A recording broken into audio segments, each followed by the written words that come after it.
All right. Welcome to all of the attendees that are coming in right now. You are in the right place. We will start right at the top of the hour. Thank you for joining, but we'll give it a couple of minutes for more folks to join.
All right. According to my clock, we're right at the top of the hour. We still have folks coming in, but I think we can get started. And so I'll turn it over to Rebecca and Anna from CEA to get us going. Great. Thanks, Emily. Hi, everyone. Welcome. Really glad that you're here. I'm Rebecca Ng. I'm from CEA Consulting. I'm joined by Emily Knight, who is the current Director of Outreach and Engagement at Blue Convergence Fund and is a former Senior Manager at Lenfest Ocean Program.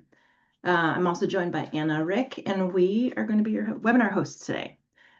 Before we begin, I just wanted to share one thing, and it's just the flow of the webinar today. We'll hear from former Lenfest Ocean Program staff, and we'll also hear from a number of speakers from various organizations and institutions from around the world. This will be followed by a moderated Q&A segment. We do want to encourage discussion at the end of the presentations, and so please submit your questions for the presenters in the Q&A tab that's located at the bottom of your screen. Anne and I will be monitoring the Q&A throughout the meeting and will help direct the questions to our speakers. We plan on using the Zoom chat for just sharing resources and comments. And so if you put any questions in there, we might not get to them. Also note, we are recording this webinar and we'll be making this available after. All right, Emily, over to you. Thank you, Rebecca and Anna. So I'm Emily Knight. I'm a Director of Outreach and Engagement at the Blue Convergence Fund. Um, we are featuring presenters today from a portfolio that was actually funded by the Lenfest Ocean Program, which sunsetted at the end of June 2025. And one of its last portfolios was managing protected areas in a changing ocean, and understanding how we can adapt existing marine protected areas to climate change impacts and considerations.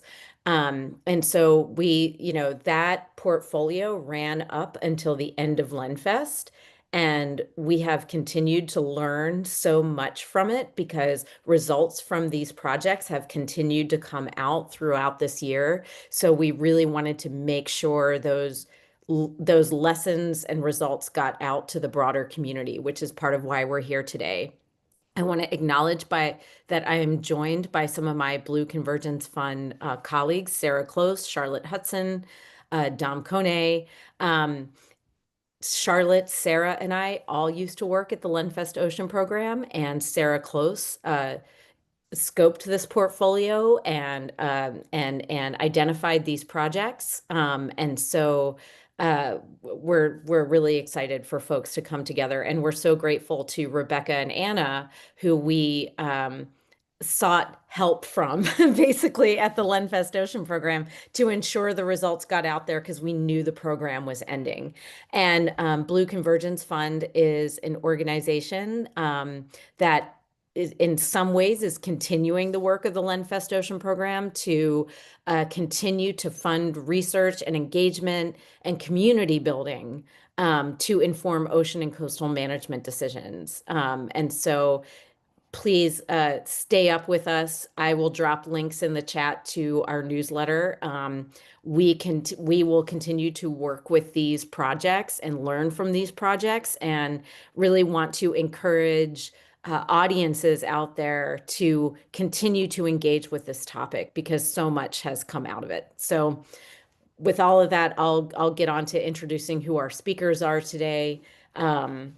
We have Jake Kreitzer, who's the executive director of the Northeastern Regional Association of Coastal Ocean Observing Systems, NERACOOS. We have Juliano Palacio Abrantes, postdoctoral researcher with the University of British Columbia, and Frisia Villalobos Rojas, with the science manager at Marviva. In Costa Rica, we have Sarah Lester, Associate Professor, Florida State University, and Laurel Field, who is a PhD candidate at Florida State University. And we have Richard DaCosta, who's a senior expert at Grida Rendal and working in Senegal. So I will let the experts introduce you to their regions and the places that they're working. But just to note, these projects are all over the world, from the Northeastern United States to the Eastern Tropical Pacific to Senegal to the Caribbean. So we're really excited to share lessons learned and feature these folks. And I will turn it over to you, Jake, to get started. All right. Thank you, Emily. And to start off, I just want to say thanks to everyone who's joining us today. It's a really nice crowd we have assembled, and I'm grateful for you all making the time. I also certainly want to say a thank you to the Lenfest Ocean Program for making this project possible, and now to the Blue Convergence Fund for giving us the opportunity to share the outcomes. This was a really unique and exciting project to be part of. There were quite a number of people that contributed along the way to this work, some in very small ways, some in much larger ways. But at the center of it all was this group of core co-conspirators that I just want to show and tip my hat to and thank for working together to assemble the proposal and really to carry the whole thing forward. The next slide gives a little bit about how we structured this team and from a very high level how we went about the project. So our team consisted of 2 indigenous communities, the Kawasuk Band of the Pennacook Abenaki people here where I live in New Hampshire, and the Mashpee Wampanoag tribe down on Cape Cod. And those 2 communities worked with a network of 4 marine protected areas here in the northeastern US that included 3 national estuarine research reserves and 1 national marine sanctuary. And science leads and managers from those 4 MPAs were part of our core team. And together, this group of collaborators was working together to explore this kind of broad hypothesis that indigenous ecological knowledge in many ways is really inherently suited to improving the climate readiness of MPA management. Due to what we saw as at least 3 key attributes. One is that indigenous ecological knowledge, or IEK, tends to adopt a very broad spatial scale, following the short-term and longer-term migrations of indigenous communities. Also, IEK tends to adopt a much larger time scale than many other knowledge systems, looking both backwards and forwards over multiple generations. And another key component that we felt was going to be important for preparing for and responding to climate change was the inherent interconnectedness that is kind of embedded within IEK. And that's both interconnectedness of components of the natural world, but perhaps more importantly, the inherent interconnectedness between people and nature. So our general hypothesis was those 3 unique attributes were going to lend IEK to making very unique contributions to climate-ready MPA management. The way we sort of tried to test this hypothesis relied very heavily on outreach and engagement. And so that involved regular, both virtual and a series of in-person gatherings of our project team. Our project team, we came together. Many people didn't know each other and had never worked together before. So we felt it was going to be important along the way to kind of continue to build our sort of understanding and trust among one another.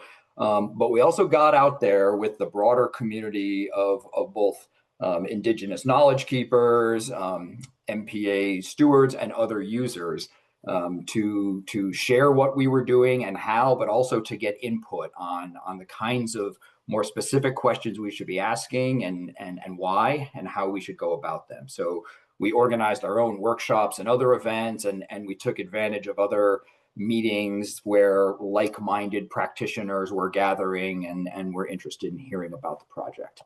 The next slide really brings together 2 years worth of pretty intensive work into one snapshot. So early on in the project, we decided that we would have kind of an overarching evaluation of the 4 MPA management plans involved in the project through the lens of IEK. Now, exactly how to do that, who should do that, was not straightforward. And it's taken some time, and this work is actually still ongoing, to figure out what is the analytical framework and how we would apply it. But we felt that was really important to, kind of take a broad look at these MPA management plans through the lens of IEK. But along the way, we also identified a series of kind of more specific questions that we probed a little bit more deeply.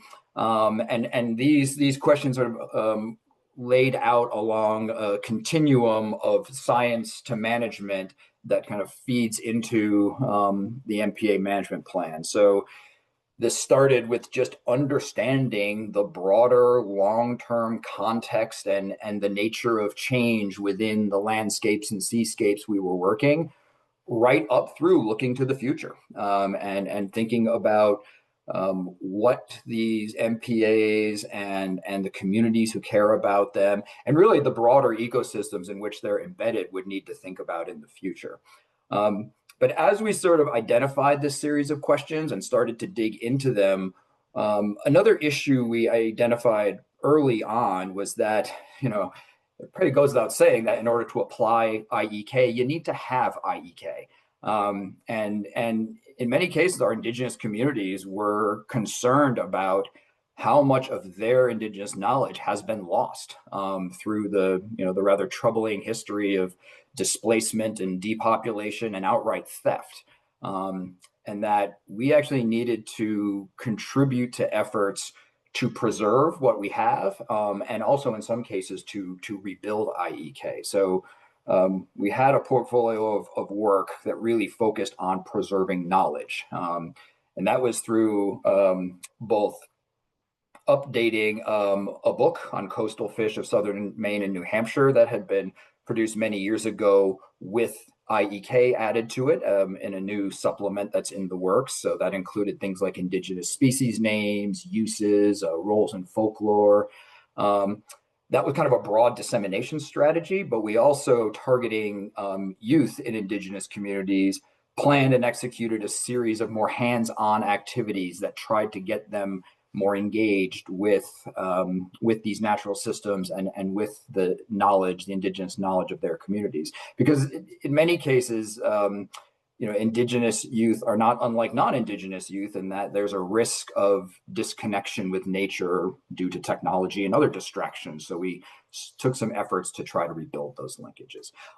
There's a lot we learned in all of this work. I'm actually not going to go through it now, just given the time we have. But what I am going to do is share a few of largely my own takeaways from this work. And I think some of these will be shared by my collaborators, but I'm not necessarily speaking for the whole crew.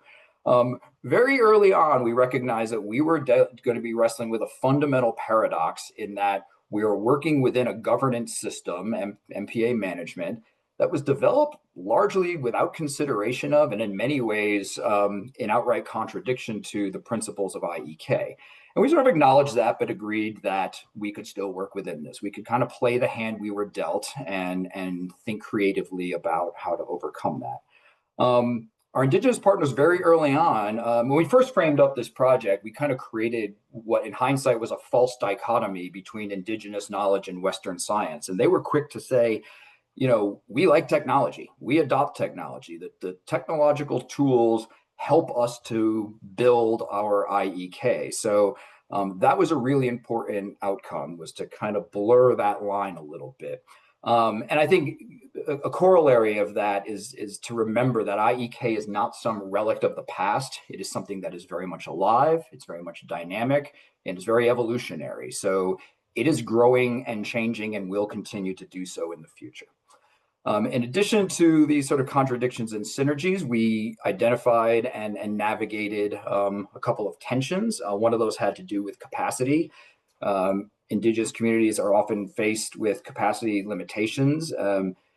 These days, actually, some of that is due to a growing interest in working with and supporting those communities. And that's a good thing generally, but it does create demands that we had to recognize and where we could work to build capacity. As we started to think about how to apply IEK, there's a lot of appetite for figuring out how we could do that in the here and now, while also recognizing that we were dealing with more systemic issues that might need more time and space to work through before they could be applied. As I've noted, I think these tensions are, for the most part, healthy and navigable. And then my last slide just gives a few reflections I had. One is, I think, in doing this kind of work, maybe it goes without saying, but being respectful, flexible, and adaptable is important. To the extent possible, try to anticipate, identify, and navigate some of these tensions and contradictions. And ultimately, you know, really settle in. This was a 2-year project that is barely scratching the surface of what we need to do. This work takes time, but it's actually quite rewarding and worthwhile. And with that, I'm going to wrap it up. And thank you all for attending. Invite questions in the chat and hand it over to Fresia and Juliano.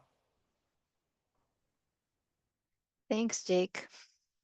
Yeah, now it's Juliano's and I time to talk about our project. We represent, in the next slide, we can see the people that we are representing and that were working in the project. We represent 3 institutions, the University of Miami, Fundación Mar Viva, and also the University of British Columbia. And also, I would like to share with you in the next slide the project background. We worked and focused in an area that's called the CEMAR, which is a marine corridor formed by MPAs that are present in 4 countries, Colombia, Panama, Costa Rica, and Ecuador. And we divided these zones in 15 zones for the purpose of the analysis, and including also the exclusive economic zones and high seas, and also the MPAs. Now I will pass it to Juliano and I'll be back to you at the end. Thank you, Fresia.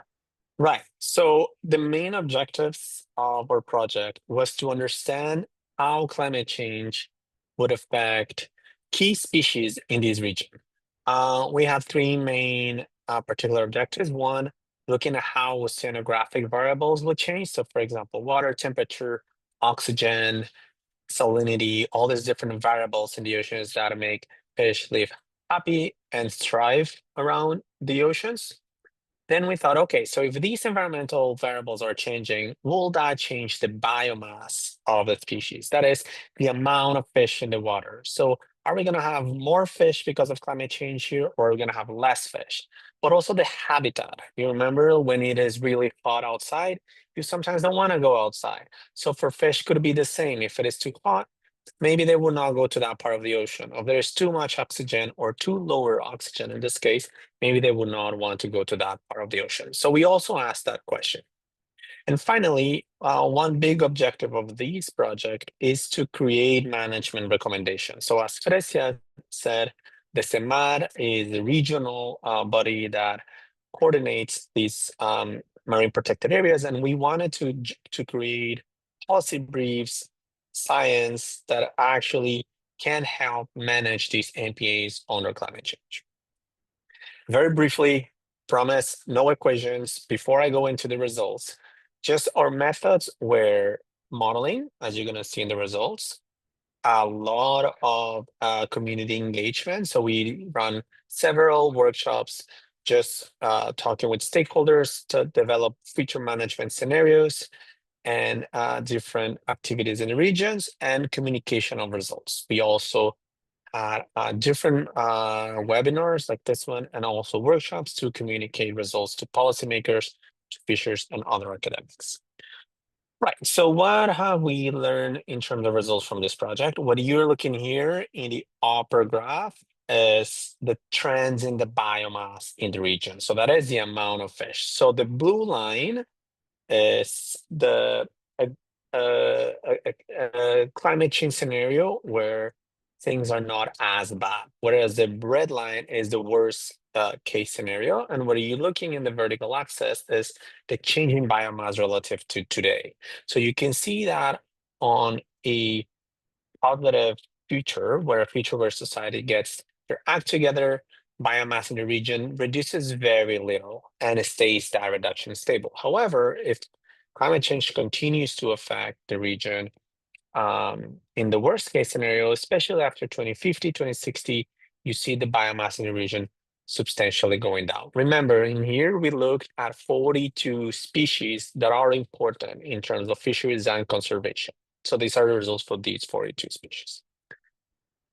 Now you can see formats in the bottom part of the slide. And as I said earlier, we create this scenario. So the idea is say, well, we don't know what's going to happen in the future, but let's imagine that in the first map, we have a scenario where regulations for conservation work. So this is a future where we don't care about fisheries, we only care about managing the MPAs.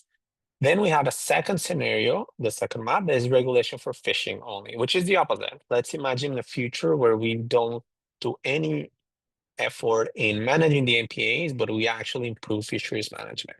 And we can have a third scenario where actually all regulations are implemented, both fisheries and conservation, and a fourth scenario where no regulations are implemented. And what I want to bring out of this is that for any scenario where we either improve conservation or improve fisheries or both, we're going to be better off than the status quo. And that's what this map shows. Basically, we're comparing the future of these different scenarios to a future where we maintain the management as it is right now. And you can see if regulations are not even implemented, the last map, everything is in red, which means that if we continue not only to keep the status quo, but overfish or not respect the MPA boundaries, biomass will be even more affected by climate change. So this was about biomass.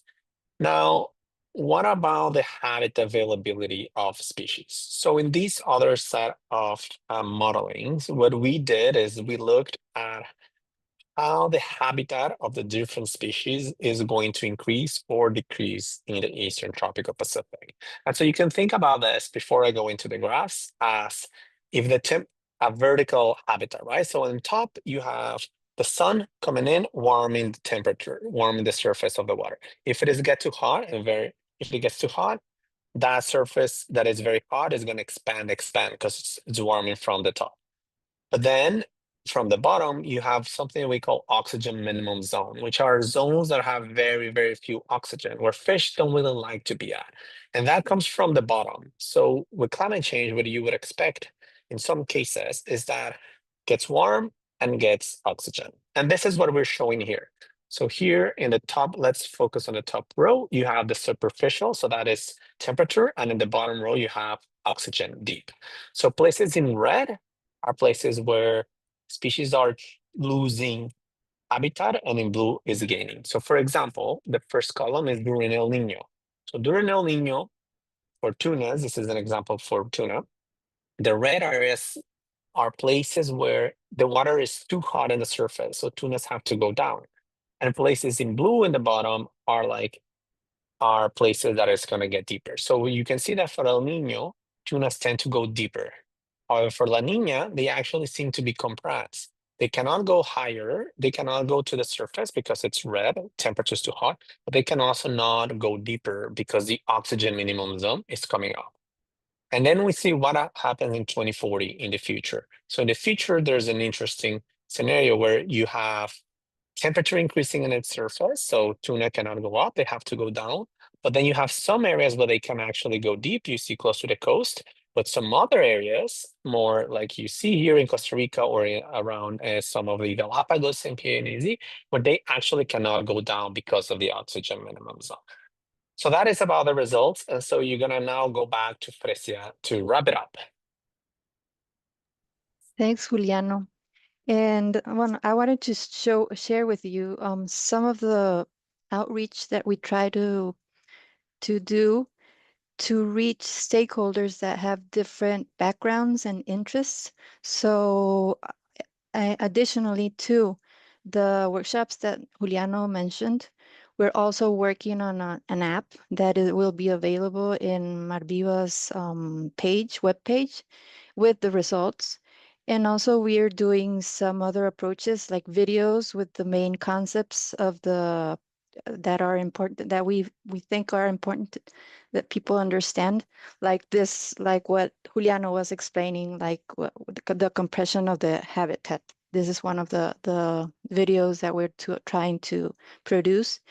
And we also have produced flyers, and we're producing a policy brief with the SEMAR, and technical reports, manuscripts. So we're trying to address a lot of stakeholders and different interests. And in the last slide, I would like to show you like what our main conclusions are. First is that we need to include different strategies, because one of the main sectors that wasn't present in the workshops was the fishing sector.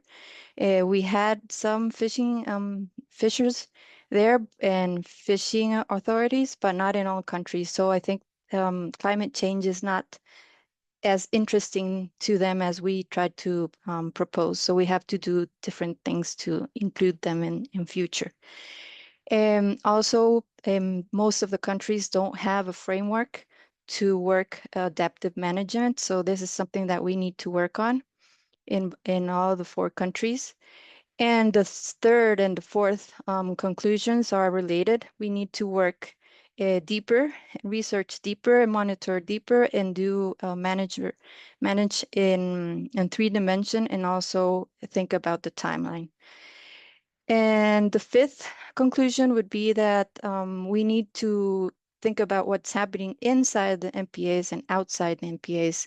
So think about fishing and conservation and integrate this management, not think about it separately. And lastly, but not less important, is that the SEMAR, which is this regional initiative that aims to conserve and manage resources that are migratory, of migratory species. This is a really good opportunity to work transparently coordination. And yeah, so thank you for your attention. I hope this was interesting for you guys. I'll pass it now to Sarah and Laurel.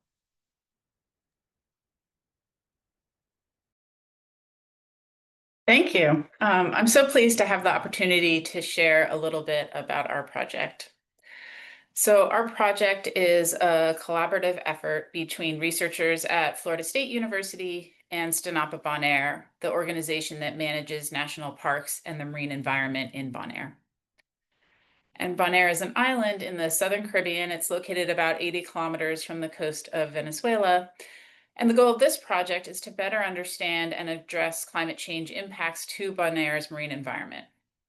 The Bonaire National Marine Park is a marine protected area. It's shown in the map in green, that encircles the entire island from the high tide mark down to the 60-meter depth contour, and it was established in 1979. The island has many important coastal and marine habitats, including coral reefs, seagrass beds, and mangroves, and its reefs have long been regarded as some of the healthiest in the Caribbean, although that status is under threat. The reefs in Bonaire, like in many places around the world, are facing compounding stressors like disease, coral bleaching, which is primarily induced by heat stress, sediment and nutrient runoff from coastal development, and recreational impacts. And yet the reefs are vitally important to the island. Bonaireans depend on benefits from healthy reefs, including an economically valuable dive tourism industry and coastal protection. And there is growing concern that climate change is threatening these benefits.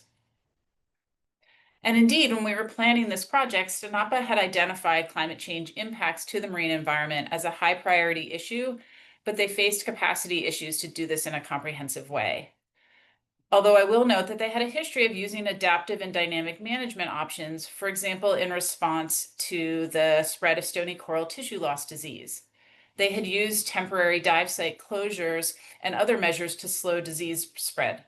So there's clearly a precedent for adaptive management that could be applied to other issues like climate change.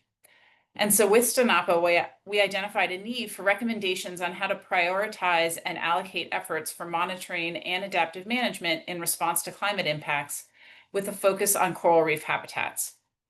And our project has three main prongs: monitoring, informing management, and community engagement. And I'll briefly describe all of these. So one of our main goals is to understand why certain parts of the reef are healthier than others and what stressors are driving those patterns, so that Stanapa can use the information to guide management. And so we started the project by inventorying ongoing monitoring projects and data sets to identify existing information, but also critical data gaps, including spatial and temporal gaps in existing monitoring programs. And we've developed an online interactive map, a screenshot of which is shown here, that can be used by managers and scientists and the public to better understand the spatial and temporal coverage of existing data. And then to address some of the most critical data gaps that we identified, we scaled up the monitoring of water temperature and coral bleaching and compiled some new data to track non-climate stressors like coastal development and recreational pressure.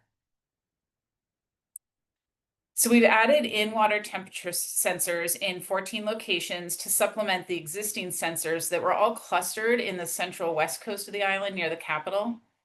And then we've also expanded coral bleaching monitoring to assess bleaching severity at all of the same sites where we added temperature sensors, so that we could better understand patterns and causes of coral bleaching intensity and coral mortality. And in a couple of minutes, Laurel will show you some of what we've been finding as we've compiled these more expansive monitoring data. Another project goal is to inform management strategies to promote natural reef resilience. And to do this, we've identified data sets that are particularly useful to managers, such as high-resolution satellite sea surface temperature data, and have been working to make those data more accessible to managers. We've also consulted with different key stakeholder groups. We did a lot of that last spring, talking to groups such as commercial fishers, government officials, and dive shop operators. And we shared our preliminary research results and then brainstormed management strategies for reducing impacts to reefs and promoting reef resilience. And we compiled some really innovative and practical ideas from these discussions. And then last month, we co-organized a workshop for natural resource managers across the Dutch Caribbean so that we could share our approach with others that might be facing similar issues. For community engagement, our goal is to promote better understanding of the impacts of climate change on Bonaire's marine environment. And so we recently hosted a climate change themed festival in Bonaire, which had great community turnout. We've also been collaborating with dive shops throughout the project in order to do things like monitor water temperature, access our survey sites, and collect data on dive site usage and popularity. Lastly, we've been working on outreach and education materials for local elementary classrooms, dive shops, and dive training courses. And I will now turn it over to Laurel to discuss our research results in a little more depth. Hi, everyone. So as Sarah mentioned, we've been collecting data on human impacts to the marine environment in Bonaire to better understand patterns in coral health. So we surveyed folks to understand dive site usage and popularity as a proxy for recreational impact. We've been assessing the area of land zoned for development or under development near the coastal areas of Bonaire. And then right now we're using and mapping locations of natural and man-made outflows in Bonaire as a proxy for locations where sediments and nutrients are entering the marine environment. But Stanapa does have partners based in the Netherlands who are collecting in-water water quality data, and so we're hoping to integrate that as well soon. Next. Thanks. Okay, so this is a map of cumulative impacts in Bonaire, and it's an overlay of 3 of our different layers. So it's recreation, coastal development, and then the location and extent of outflows. And so these data layers were combined additively after normalization, but we are investigating regional benchmarks for that normalization and weighting of layers when we are doing this mapping. And so what you can see is that the high threat areas along Bonaire's coastline are in red, and those are mostly centered around the capital city of Kralendijk, which is in the center of the island. And then we have a few locations with impacts in other parts of the coastline. And so these high impact areas could be areas where that are targeted for management interventions. Next, thanks. Okay, so this is a map showing data from the NASA satellite sea surface temperature data that's at a 1 kilometer by 1 kilometer resolution. And so this is a long-term, this map is showing a long-term average of temperature stress. And so in the green, on average from 2010 to 2019, these parts of the island in the north and south experienced lower temperature stress on average than other parts of the island. And then in red along the center of the island, those parts of the reef on average experienced more elevated temperatures and higher temperature stress year to year. Go on. So now what we can look at is, this is the same map on the left that's showing longer term averages of temperature stress, but on the right we have our cumulative impact map overlaid with areas of high and low temperature stress over that longer term average. So what we can see is that in areas that are outlined in red, we have the parts of the island that have that higher temperature stress on average. And so the red cells of human impact within those outlines show where we get that overlap of climate and human stress. Whereas in the green outlines, near the north and southern parts of the island, we have a bit lower temperature stress on average, but still some areas that are having that human impact. And this can guide conversations that managers are having about what to do when there's acute climate stress events in Bonaire. Next. So talking a bit about management approaches, one option is to just across the board try and reduce human impacts to the marine environment to just bolster natural reef resilience. However, that can be quite challenging with capacity limitations, and also because uses of the marine environment in Bonaire are quite important. That's diving and fishing, so it can be hard to do. However, another option is to do more temporary management measures or adaptive management, which Stanapa has a history of. And so one option for managers to consider is reducing human stress in reef areas that year to year experience higher climate stress. So that's the red and orange cells in the red outlines. And then another option when considering how to allocate management effort is to reduce stressors in reef areas that are less impacted by climate change. So potential areas that are maybe a refuge from climate change. So that would be the red and orange cells in the green outlines. Next. And so as Sarah mentioned, we actually went to the community to discuss these maps, which I'll mention are preliminary. Our project's ending at the end of this year, so we're working on finalizing them now. But we showed them what we've been working on and had discussions about ways that managers in Bonaire could address human impacts. And because our partners at Stanapa are managers, they were in the room. And so we met with commercial fishers, charter fishers, park rangers, government officials. There's a couple more, environmental organizations and water sport operators. And as Sarah mentioned, we got really concrete, but also innovative ideas And so some examples are better oversight of private boat rentals, because sometimes inexperienced captains can run them aground, physically limiting parking at certain dive sites that are really heavily used during periods of climate stress, maybe using rocks. And then commercial fishers suggested implementing fisher-only moorings that they could use when they're fishing just off the reef, instead of using the coral block anchors that they normally use, because sometimes they can accidentally damage the reef. So the community discussions were really productive and quite innovative. So next.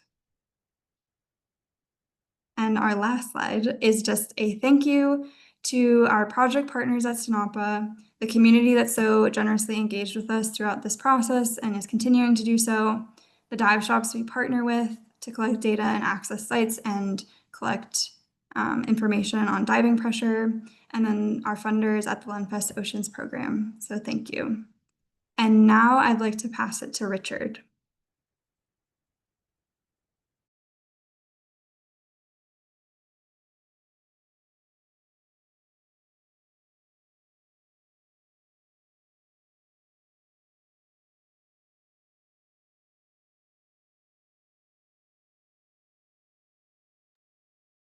Hey, Richard, are you with us? Sorry, I was muted. There you go. Okay, I was muted. I'm very sorry. Good afternoon to everybody. My name is Richard Acosta. I'm working for Great Islander, and I'm based in Dakar, Senegal. And I'm very happy to be here to present the results of our work in Senegal. Slide, please. Yes, for those who are not familiar with our organization, the organization is based in Aranda, and we focus on science and policy. I can give more detail later, but for the moment, I think we can continue straight forward to the project per se. So I would like to thank all the partners of this program, the Laboratory of Physics and Oceanography at the Dakar University, the Institute of Fisheries and Aquaculture, and the Centre Civil Écologique, and the Ministry of Environment through the Department of Parks and Marine Protected Areas. I think they give a great contribution to this project, and that's why we are here to present some of the findings of the 2 years activities during which we really go to the field with them. So one of the objectives of the project is really to produce the scientific information based on the past, current, and future abiotic and biotic parameters to really inform the management of the marine protected areas.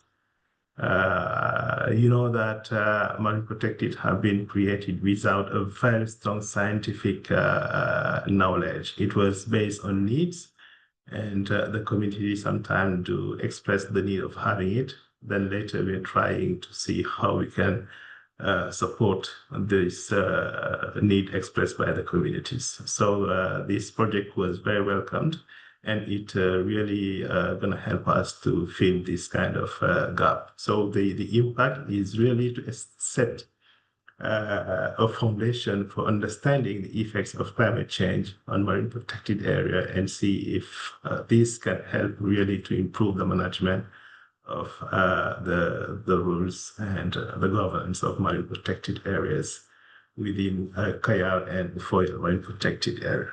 For that, we use the methods of models, establishing models to really understand what are the parameters in the past and what will be those parameters in the future. So we use the global models, but we recognize that it cannot help us really to have a clear idea of what is happening, because it's a global one, somebody can understand that. But at the end, we use what we call the downscaling method that allowed us really to have up to kilometers information. So it's give a little bit of details on what is happening in front of Senegal coastline, so that you can see here some elements of those. And during this work, what we really look for was the temperature in the surface of the sea. We look at also the salinity. We look at also the oxygen, and the acidity also was really studied. And those results are coupled with some ground validations, with also some field data that was collected before we start working in this project. Slide. The second approach was what we call the experimental fishing. The experimental fishing helped us to identify the species that are within the waters of the two marine protected areas, the number of individuals, the weight of the individuals, the fish size, but also the stage of sexual maturity. This is important for the management, and some physical and chemical parameters of the waters. So all those elements will help us to understand how the climate change will affect the biodiversity, especially here the fisheries, but also the habitats, including mangrove. Okay, slide. Okay, so here are some results of our studies. If you look at the column, we noticed that there are some increase of the temperature in the surface of the water. We are presenting the results here of two marine protected areas, Kaya and Ufoya, and you can see that there is some differences in terms of evolution of abiotic parameters. We can understand that because Kaya is more in let's say in a sea, while Kaya Ufoya is like what we can call a reverse river, where we are finding mangrove ecosystems, where we are finding other mud ecosystems. So we are calling it reverse because of the salinity of this the river. It does not function like a normal river with a normal salinity rate. So during the raining season, we divide it into rainy and hot season. So the raining season started most of the time between June, July, and end in October.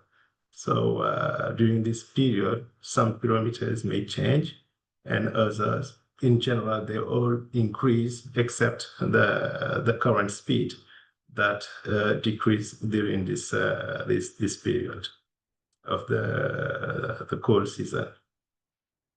Next slide, please. We look at also how those changes are affecting the fisheries here, because fish is one of the most important sector in terms of economy in Senegal. It's also one of the most sector that employ many active youngs and women. So in terms of job creation, it's really a vital one, but also it's increasing, it's contributing to the GDP of the country. That's why creating the marine protected areas, one of the reasons was really to protect the habitats for the benefits of the fisheries. So our project succeed really to record 133 fish species in Kaya. 30 are abundant, and in Ufoya it was only 38 that was recorded, while 10 was abundant. So to look at the vulnerability of those fishes, we selected 25 species, 15 in Kaya and 10 in Ufoya. And we look at also the sensitivities of the species vis-a-vis the environmental variation. So one of the main element of conclusion was that the species that have a preference for temperature and salinity and water depth will be affected by the changes in those parameters. That's why we are presenting this in the next slide. So we focus here in 2 species in Kaya because they are the one that really we can say that they was affected by the changes in the environment. As I was referring to the temperature, to the salinity, to the acidity, because in the market it's quite very difficult to see this kind of fish right now. So they're really decreasing, and we are linking this decrease to the negative impact of the climate change. You see that the temperature is increasing, and these 2 species are really affected by that. And so in terms of ranking, we rank them as higher to very high vulnerable species. Slide. In Ufoya, we identify another 2 species that are suffering from the changes in the water. And in the market also, we noticed that it's very difficult to find those 2 species. So we link this with the change in the abiotic parameters. And I think I said it, though the data we're using are also based on the discussions and consultation of the fishermen. So it's not only the results of the experimental fishing, but it's also the discussions. So based on the discussions we have with the fishermen, the discussions we have with technical department, and some biographies we look at during our project implementation. What we have to say is that the results of this work really help us to change a bit the management of the marine protected areas. Slide. In terms of awareness raising, or let's say community engagement, we conduct several meetings in the 2 marine protected areas, which mean Kayar and in Ufoya. We organize exchange visits between the 2 communities because Kayar was established 25 years ago before Ufoya. And we were thinking that Ufoya can learn from Kayar experience. That's why we organize those kind of visits where the 2 communities spend 2 days together, trying to understand what is happening to their sea, how can they propose a result or solution that can help them to really contribute to the conservation of the marine resources, especially the fish in this case. So I think that it changed the management, as I said. Now, with the support of the project, the management committee is meeting very regularly because they have to meet every 3 months, quarterly. So they organize the quarterly meeting, and the steering committee also used to meet every year to look at the results and give some orientation to the management committee. Rangers also organize what they call joint patrol between communities and rangers to monitor the coast, to go to the sea, see if there's something happening in the sea or not. So this was really appreciated by the community. So it's what we call the participative surveillance. Slide. I think what we can take away from this project is that it's a unique scope. This is how we can call it, because most of the time, researchers are complaining about lack of funding really to support their activities. So this project was a unique one because it was focused on research, and the community accepted to collaborate with the research centers to produce this information, which was great.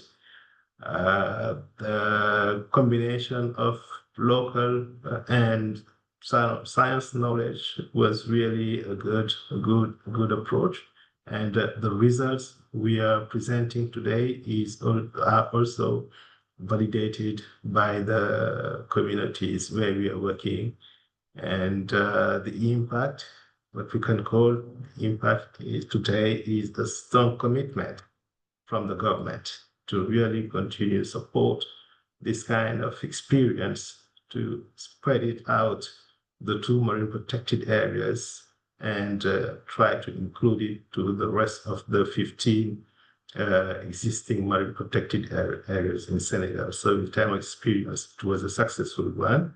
And we also include in the future working with the university in Casamance. It's called the University Asansec, to continue looking at some biotic parameters, including the oxygen, but also the zooplankton work. So in terms of experience, I think we spent together a very exciting moment, and thanks to Lenfest, really we contribute a bit in our manner to produce scientific information for the benefit of the biodiversity and the human being. Thank you very much. I hand it to Emily. And I'm handing it to Rebecca. Thanks, Emily. And thank you, Richard. Thank you to all the speakers. That was really great to hear. I think we're actually going to we're going to kick things off with this Q&A session, and really encourage folks to submit their questions in the Q&A tab there. We've already answered a couple of questions there. I think, Emily, as we're waiting for some questions to come in, I think it would be really great to just hear some closing reflections from you, and then I know we'll be asking a question of the speakers to kick things off. Sure. So I'll start with a question to all of the speakers, anyone that wants to answer. But I first just want to say these projects are always such a huge inspiration to me. The combination of integrating different types of knowledge, from research to local knowledge to indigenous knowledge, alongside community engagement with the information, is a theme across this entire portfolio. It is truly really inspiring to me. So, and then the last thing that I will say is I just want to acknowledge, I meant to do this in my introduction. We had tried to get translation services for this webinar in advance for attendees to have a translation running down your screen. I apologize, we weren't able to get like literally bureaucracy contract signed in time. But I just want to acknowledge that we know that there are people from different parts of the world who on this, and we do respect that, and we'll do better next time. We will have it for every Blue Convergence event going forward now. Just couldn't get it for this one. So my question to the project teams, what do you think of the broader region? What do you think the broader region and the field could learn from this portfolio of work that the Lenfest Ocean Program supported? To anyone who wants to jump in.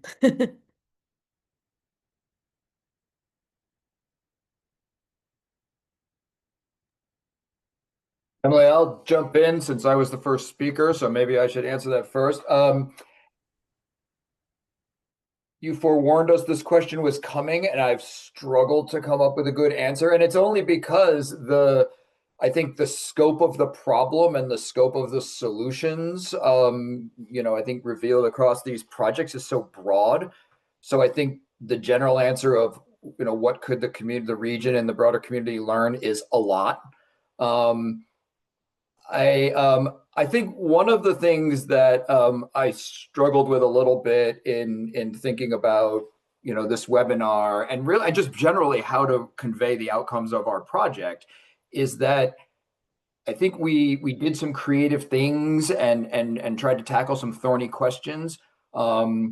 I think we made a lot of progress in understanding just what IEK is and how it might be integrated into MPA management and perhaps environmental management more broadly. The big question is, though, did it work? I have no idea. And that's a question that will be answered 5, 10, 20 years from now.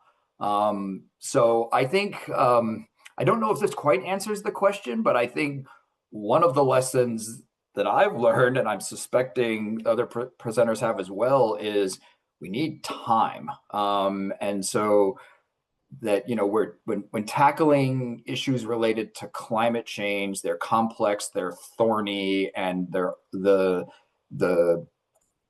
impacts, both the negative impacts in climate change and the positive impacts of what we're all trying to do are only going to really be revealed over time. So figuring out how we can build on the outcomes of the individual projects we just talk about, but I think really bring them together in kind of cool and creative ways is something we need to do. I don't know that it's a lesson learned. I think the lesson learned is just, when you're dealing with something as thorny and complex as climate change, there's only so much you can do in 2 years.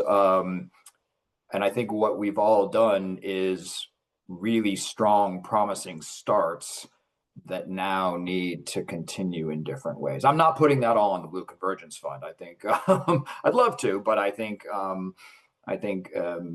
that to me is sort of the biggest lesson. Maybe it's an obvious and not terribly helpful one, but I think that's the hand we're all playing right now. That's great. Yeah, I mean, that's the thing, is putting the pieces in place. And I think from my perspective, you have to believe that if you do good research, robust research, you bring the right people together, lots of different knowledge holders around it, you have to believe that process is going to lead to better outcomes. But that's what you're dealing with, is that the impact and the tail will be longer. Actually, Emily, something you just said made me think of it more. I'm sitting here thinking about my answer. I'm like, wow, that was a bit of a downer of an answer, right? One thing word you used there that I think is really important is process. I think in all these projects, there's what we did, but there's also how we did it. And I think the process is a worthwhile end in its own right, because a lot of and someone commented on this in the chats, I think that was spot on, is adaptiveness. So by starting to convene researchers, practitioners, management practitioners and other types of stakeholders toward applying creative solutions to tackling these thorny problems, that's actually a really worthwhile outcome in its own right. So maybe that'll be my less Debbie Downer of an answer and more positive one, is what can be learned is that pulling together diverse partnerships and implementing novel and adaptive processes is going to be essential to applying new solutions, learning whether they worked, and adapting them in a kind of iterative way. All right. Great. I'll actually turn it over to Juliano and Frisia if they have some thoughts to share, either in response to that or just your own thoughts on the question.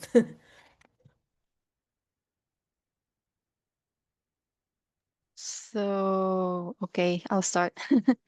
I agree with Jake, and although the projects are different, it's the same. Like 2 years, we present the results, we do the workshops, and a lot of information is given to stakeholders with different backgrounds. So the process of learning and trying to explain some of the concepts that are really technical, like is one thing, and just then applying and focusing on like the effects of climate change that have a long term like effect, and trying for them, like the stakeholders to pay attention to this topic instead of like really present issues is something that is like really hard, like to for them to like to do a prior, I don't know how to say it in English or pronounce it, like prioritize, like put this thing first, climate change first, instead of feeding people, for example, is something that we have to like, it's a process of people and understanding the importance of doing things now that will affect in the future. So this is something that I think in every country is something that we have to learn, and we have to try to do things creatively and speak in different languages so everybody can understand what we're talking about. Yeah, so I don't know if Juliano has another idea or. No, I think you covered it. It's just to highlight that is speaking different languages and not even different languages as in English, Spanish, Portuguese, French, but in different languages in terms of like politics, academic, teachers, schools. Like there's different languages within a single language. So a lot of what we've learned in this process is how to like communicate these complex scientific narratives to a less complex um, language, but that still gets absorbed and still be used and doesn't lose the essence of it.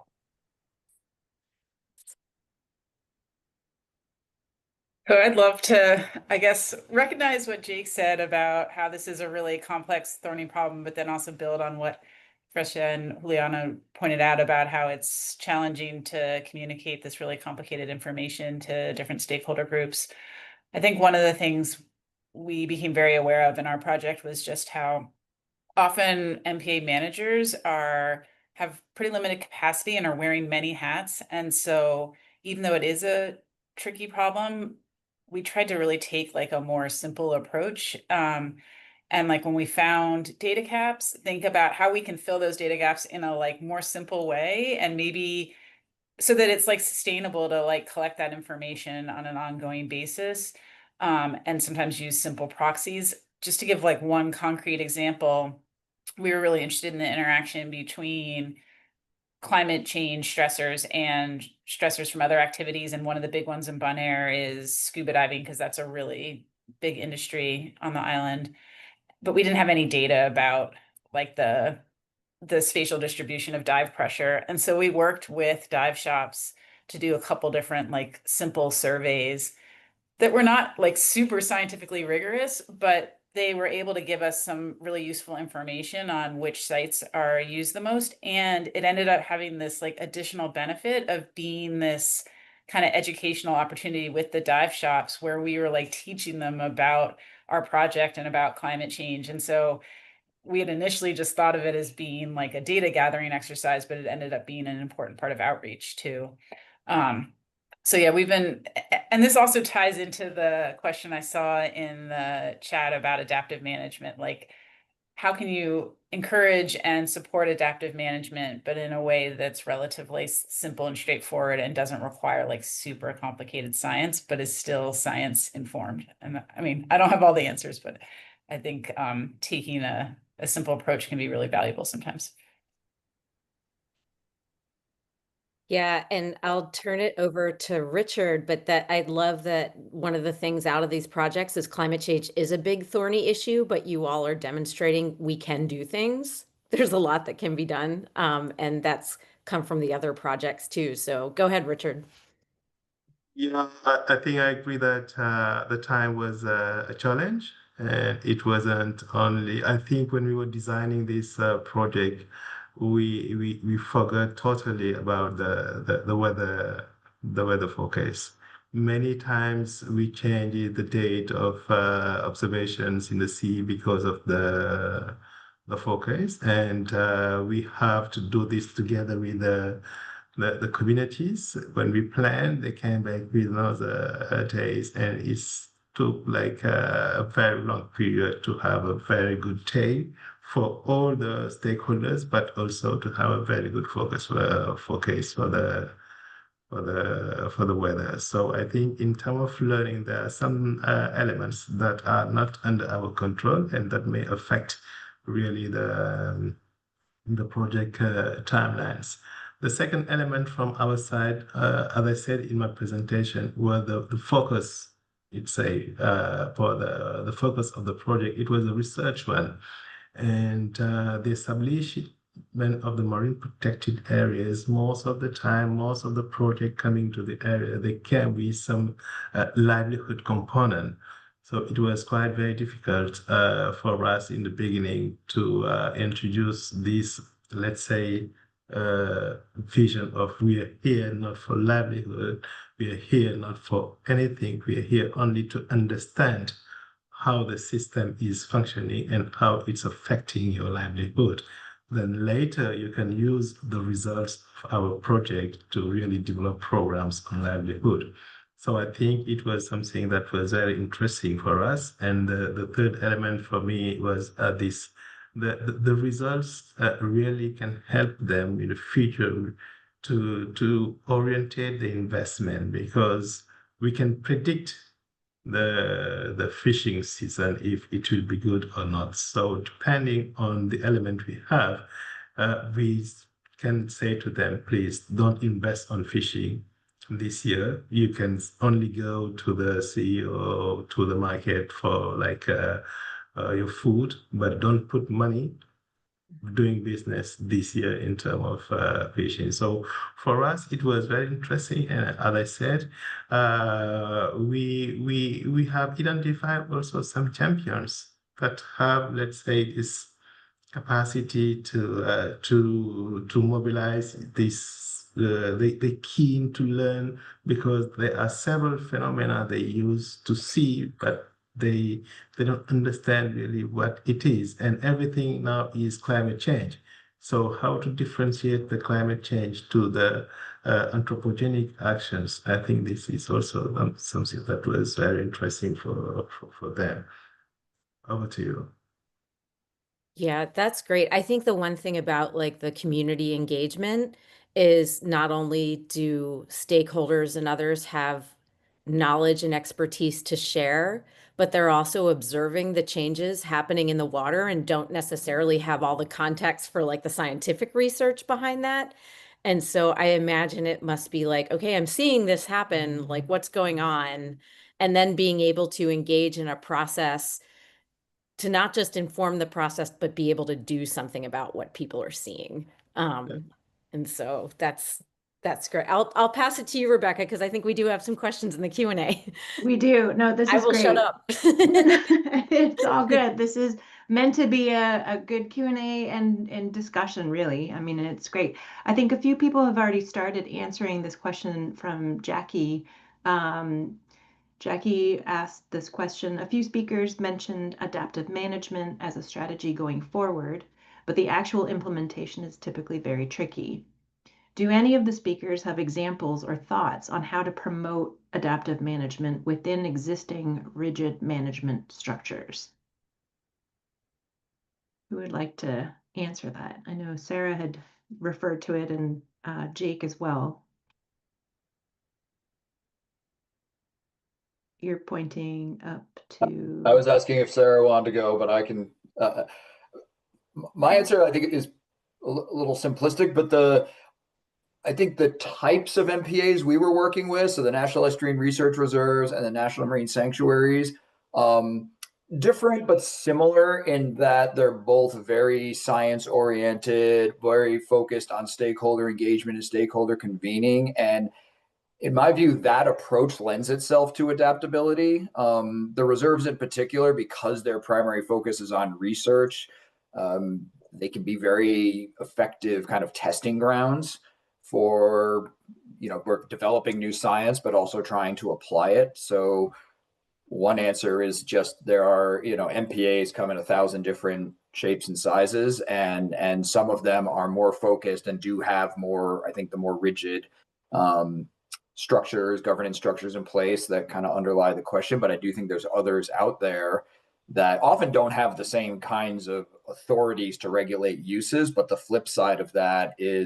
can be very useful laboratories and effective laboratories for research, convening, and testing new solutions. So that might be a long-winded way of saying, pick the right MPA to try some of this stuff out. Yeah, and to build on that, Jake, maybe also look at what existing MPAs are doing that sort of has that adaptive flavor and build on that. So we mentioned that in Bonaire, there had already been this precedent of doing some temporary closures to scuba diving in response to spread of coral disease. And so we saw that as a window into adaptive responses to climate pressures. So we've been identifying areas that might be either at higher risk or sort of the most impacted or the least impacted during climate stressors, and thinking about like maybe there could be temporary measures to reduce different non-climate stressors during periods that we identify as being like peak climate stress events. And that wouldn't feel too different from types of actions that they've taken in the past. And then the other thing that I think can be useful is just to do a lot of like collaborative discussions with managers and different stakeholder groups about what feels practical to do in response, rather than just having like some top-down suggestions come in. Thanks, Sarah. Juliano, Efrasia, or Richard, do you want to respond to that? I can jump. Hi, Jackie. I mean, this is the million-dollar question, right? Like, it's just, and when you talk often with managers, it's like, well, yeah, you want all this dynamic, adaptive, and all this moving MPAs and all of that, but then we spend 15 years trying to get this boundary set. Don't ask us to move it. But I think also we always think that as dynamic management as something very extreme, as like, oh, you have to move the whole MPA around, which is not necessarily the case. So you can still have, for example, some of the MPAs that allow for fishing, you can have that allowable area or allowable catch be dynamic. You don't have to move the whole MPA, things like that. You can have other parts of the process being adaptive dynamic. We're exploring ideas of having paramedic insurance for fisheries management or for MPAs where okay, if you have a marine heat wave or an extreme event, no matter what's the impact, there's like an insurance for you to not fish or for you to avoid certain areas. There's also the highly data intensive projects like the one in California where you have a forecast of, I think it's turtles, spatial area. And so they try to get to avoid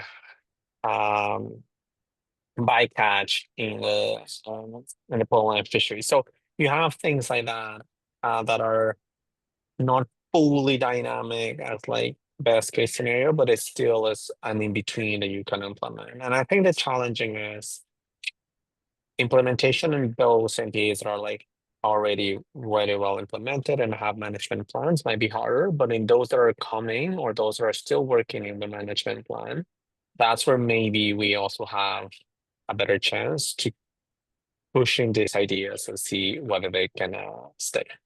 That's my take on the question. Thanks, Juliano. Richard, do you have anything to add to that initial question about implementation and examples? Yes, I do have. I'm looking back to the creation of the marine protected areas, and I'm wondering if adaptive management is something that is compatible with the militaries or the rangers within the marine protected areas? And it's a big question. The chance we have in Senegal were that the parks and marine protected areas was managed by militaries and rangers without, in the beginning, any, let's say, participatory approach, or it was like a top-down approach. And now this generation is quite retired now. So we are having a kind of new energy coming up, a new philosophy coming up, where really the community understand the need of protecting the resources, not only for them, but also for the future. And they're using the local knowledge also and the local governance mechanism that are existing within the communities to improve this management. So the voice of the manager of the marine protected area may not be enough, but the voice of the king of the village is really something that can resonate to the rest of the communities. So between those elements, the community king, the rangers, or the management, where do we find ourselves with this scientific information? Okay, I think it's something that can be put together and to see how, from the results we have, we can inform the management so that decision can be taken and quickly found some responses in the ground, because sometimes it can take time between the information production and the decision that can be taken by the management. And I think that this is the balance we need really to create a kind of co-management of the marine protected areas. Thank you.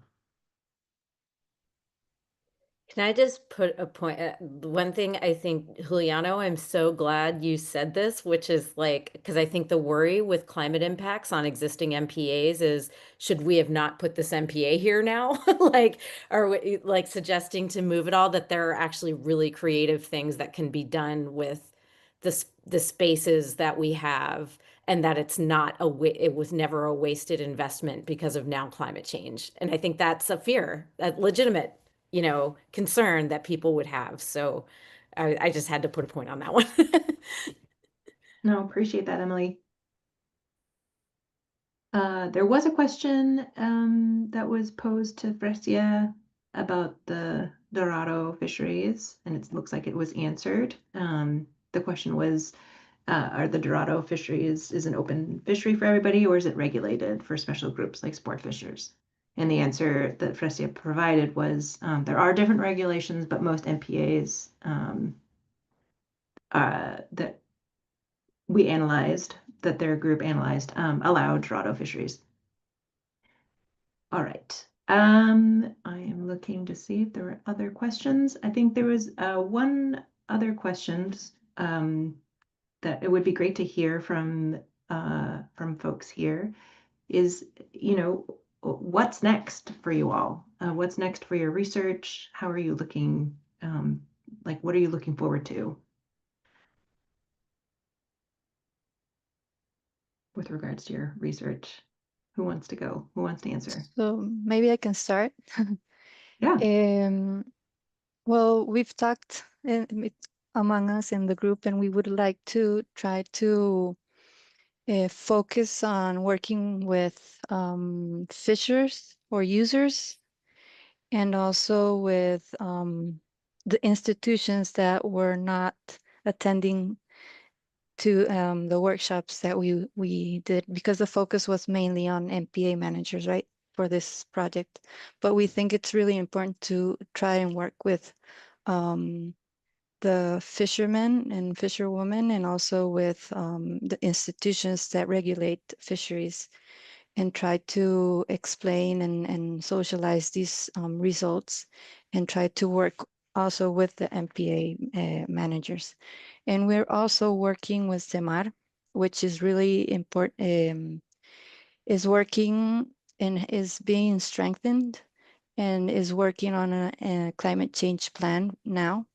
So we're working with them, and they're like taking into account these results to create the plan.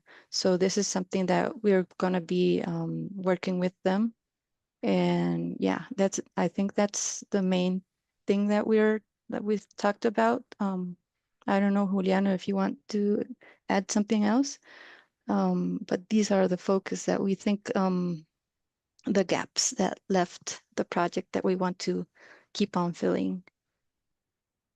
Yeah, those are the immediate, because every time we talk, we were like, oh, but what about this? And like extreme events and securities and more. So I think Compound these are like, events. yeah, compound events. So these are definitely the one that we needed and that we're acting upon. But yeah, we feel like we've barely like scratched the surface of this one.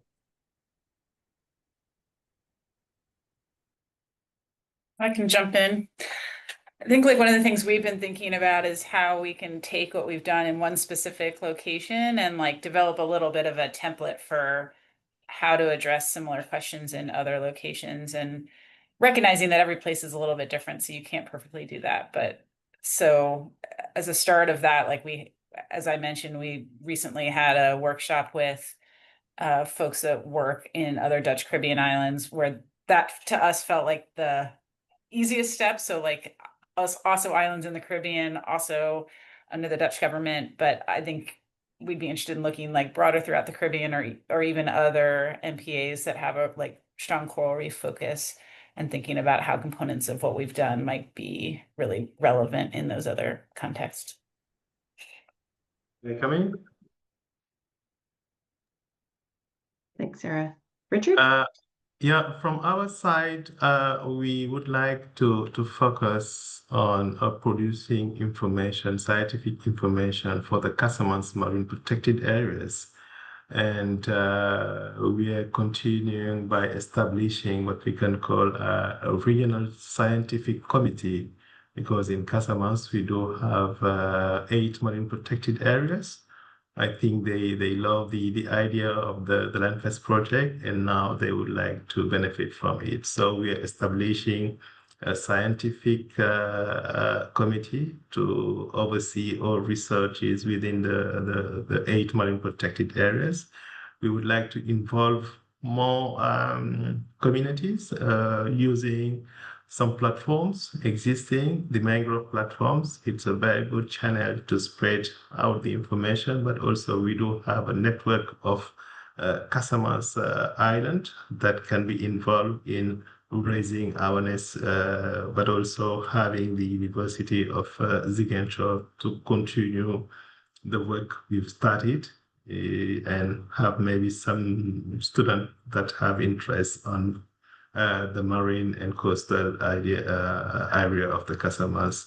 So producing data and information is something we will be continuing.